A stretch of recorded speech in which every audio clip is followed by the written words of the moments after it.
Terima kasih pemirsa, Anda kembali bersama kami di program Dialog Khusus JTV Kediri. Di segmen kali ini kita agak sedikit wajah berbeda. Jika dua segmen sebelumnya tadi saya Putri sendiri, di segmen kali ini ada yang Putra sendiri. Nah, siapakah beliau-beliau yang hadir di segmen kali ini? Akan saya sapa juga terlebih dahulu. Di sebelah kanan saya tepat, ini ada Dr. Eni Dian Agustin. Saya panggilnya Dr. Dian. Beliau merupakan Kepala UPTD Puskesmas Wates. Berarti Kediri Timur ya? Kediri Selatan Timur. Iya, betul. Kita tetanggaan kecamatan Bu ternyata. Oke, baik. Dan yang di paling ujung juga sudah hadir bersama kami di sini pemirsa. Ada Mas Joko Santoso atau biasa dipanggilnya Mas Joksan. Mas ya, bukan Bapak ya. Mas. Oke, Mas Joksan ini merupakan Sekretaris KDS Friendship Plus Kediri yang di segmen sebelumnya sudah disinggung sedikit-sedikit dengan dua narasumber yang berbeda tadi. Sebenarnya apa sih KDS Friendship Plus Kediri ini? Nanti akan kita kupas tuntas di sini. Tapi sebelum ke sana, saya akan ke Dokter Dian dulu. Ini seputar dengan pelayanan kesehatan yang ada di Puskesmas Wates, UPTD Puskesmas Wates. Tentunya juga ada berbagai kegiatan ya atau berbagai upaya untuk menekan HIV/AIDS itu sendiri yang bertepatan dengan hari ini merupakan Hari AIDS Sedunia tahun 2022 yang diperingati setiap tanggal 1 Desember. Nah, apa saja Bu kegiatan preventif dan promotif di tingkat puskesmas dalam pencegahan HIV? Karena puskesmas ini juga yang vaskes yang paling dekat dengan masyarakat begitu ya. Oke, boleh bisa dijelaskan. Terima kasih Mbak Devi. Jadi di Puskesmas Wates sendiri untuk promotif dan preventif dan promotifnya ada beberapa kegiatan. Salah satunya adalah kegiatan pemeriksaan VCT atau kita sebut VCT itu untuk ibu hamil. Kalau di kami kebetulan di Puskesmas Wates itu ada ekslokalisasi. Jadi ketika ada ekslokalisasi kami ditunjuk untuk memiliki program IMS, VCT dan yang terakhir PDP. Nah, dari situ kita melakukan pemeriksaan secara rutin. Setiap bulan kalau dulu sebelum pandemi kita lakukan itu setiap hari Selasa untuk IMS. Kalau untuk VCT-nya bagi masyarakat umum setiap hari, setiap jam pelayanan di Puskesmas Wates kami menerima VCT. Tapi untuk pemeriksaan IMS warga lokalisasi kami pusatkan di hari Selasa ketika sebelum pandemi. Kemudian ada juga pemeriksaan VCT atau biasanya kita bilang PMTCT pada ibu hamil yang periksa ANC terpadu di puskesmas pasti akan dilakukan juga untuk pemeriksaan HIV-nya. Serta juga kerjasama dengan KUA untuk Catin itu juga dilakukan pemeriksaan HIV sebelum menikah. Kemudian juga ada penyuluhan ke sekolah-sekolah SMP dan SMA dalam hal ini tentang HIV/AIDS, tentang bahaya AIDS, apa itu AIDS, supaya mereka lebih mengenal dan mungkin bisa menyebarkan ke masyarakat karena anak-anak SMP SMA ini merupakan sasaran yang paling enak untuk diberikan penyuluhan supaya mereka juga bisa menyuluh sekitarnya tentang HIV/AIDS supaya bisa mencegah seks bebas di anak-anak, juga supaya mencegah mengurangi, meminimalisir penularan HIV/AIDS. Oke, baik. Dan ini tadi menarik nih, ada ekslokalisasi begitu ya di Wates. Nah, ini kan merupakan tantangan tersendiri gitu bagi layanan kesehatan yang bergerak langsung di tempat situ. Selama ini bagaimana dokter tantangan-tantangan itu? Alhamdulillah di Wates ini kita nggak kerja sendiri. Kami dibantu oleh KDS Friendship Plus dalam menjaring teman-teman di lokalisasi. Kami bilangnya WPS nih, wanita pekerja seksual. Mereka dibawa oleh teman-teman apa namanya ya? Kalau di Friendship Plus itu namanya ada penanggung jawabnya lah wilayah. Mereka yang membawa WPS ini ke puskesmas untuk dilakukan pemeriksaan sesuai jadwal karena jumlahnya juga nggak sedikit. Jadinya biasanya kami bagi beberapa gelombang untuk dilakukan pemeriksaan di Puskesmas Wates untuk menghindari penumpukan pasien. Oleh karena itu dengan bantuan teman-teman dari Friendship juga, dari Pokja juga, WPS tersebut dibawa ke puskesmas untuk dilakukan pemeriksaan. Kalau dibilang tantangannya lebih ke arah pengobatan.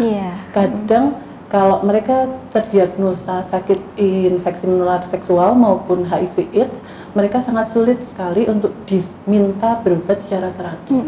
Tantangannya ada di sana. Tapi kami tidak sendiri, ada Friendship yang membantu kami, juga ada Pokja namanya, Pokja lokalisasi yang membantu kami untuk membawa mereka ke puskesmas sehingga terapi ataupun sifatnya pengobatan mereka itu bisa terus-menerus dan tidak terputus. Dan seumur hidup begitu ya? Yang HIV ya, kalau yang IMS selama masih ada keluhan diberi pengobatan, ketika sudah kami berikan edukasi supaya walaupun mereka bekerja seperti itu, tapi tetap harus dipantau begitu. Tetap harus aman. Berbicara dengan KDS Friendship Kediri. Nah, ini juga dari tadi disebutkan gitu, mungkin pemirsa juga penasaran Mas Joksan ini KDS Friendship Kediri itu sebenarnya apa sih?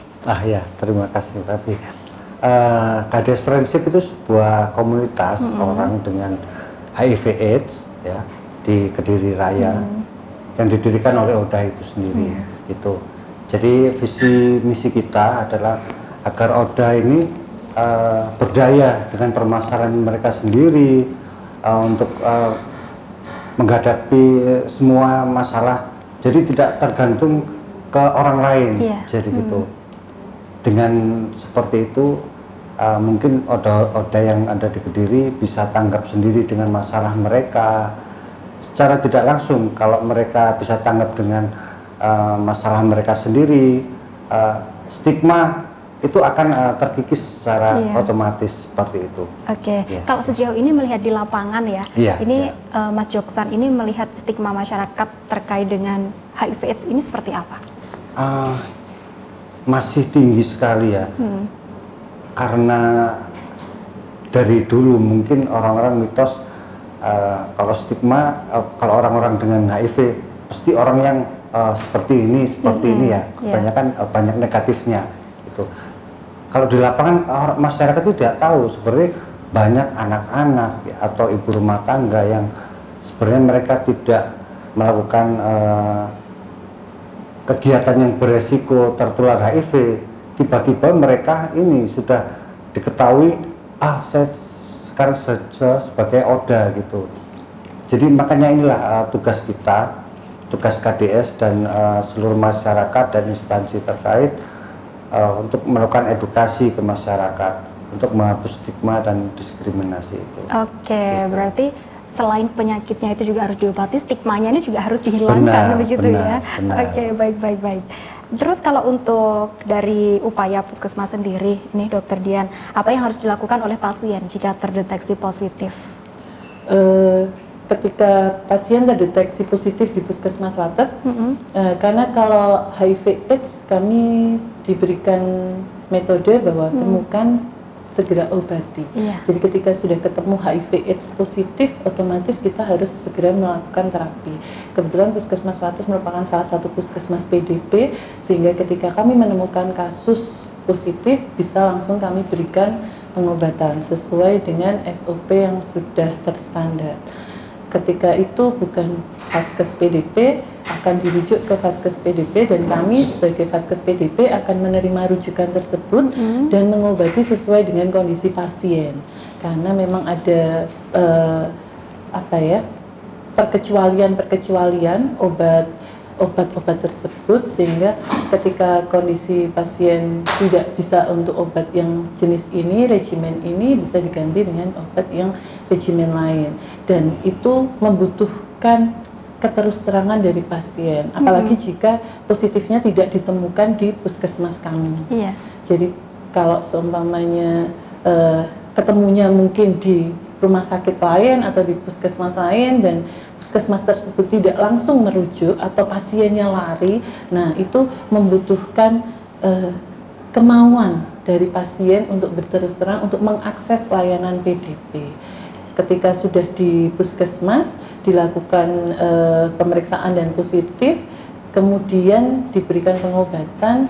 Kalau ada laboratorium, pemeriksaan laboratorium yang mencukupi, biasanya dilakukan pemeriksaan laboratorium dulu termasuk untuk pemilihan jenis obat. Tapi jika tidak ada, boleh langsung diberikan dengan memandang segi klinis pasiennya. Jadi tidak perlu menunda hanya karena alasan tidak ada pemeriksaan laboratorium di tempat tersebut. Tapi pada intinya adalah kemauan dari penderita untuk mengakui atau membuka statusnya sebagai pasien HIV dan kemauan untuk berobat secara teratur, karena kita tahu bahwa pengobatan HIV adalah seumur hidup. Iya, baik. Kalau tadi sudah disampaikan harus ada keterbukaan, berarti dari Puskesmas PDP sendiri juga ada konseling seperti itu? Ya, betul. Di Puskesmas Wates kebetulan kami punya konselor, sehingga ketika ada pasien positif yang akan menemui pertama adalah konselor tersebut untuk mengajak bicara, membuat mereka nyaman, dan memberi dukungan untuk kedepannya bagaimana supaya kualitas hidup mereka tetap terjaga dengan baik. Sehingga kalau ada masalah apapun bisa berkonsultasi dengan konselor yang ada di puskesmas, termasuk ketika pengobatan nanti ada efek sampingnya, bisa kembali ke puskesmas, bisa cerita ke konselor, dan oleh konselor akan disampaikan ke tim PDP, dan oleh tim PDP akan dibantu untuk menyelesaikan efek samping tersebut. Baik pemirsa, kami masih menyimpan beragam pertanyaan yang akan kita kupas di sini. Tentunya usai jeda pariwara berikut ini tetaplah bersama kami.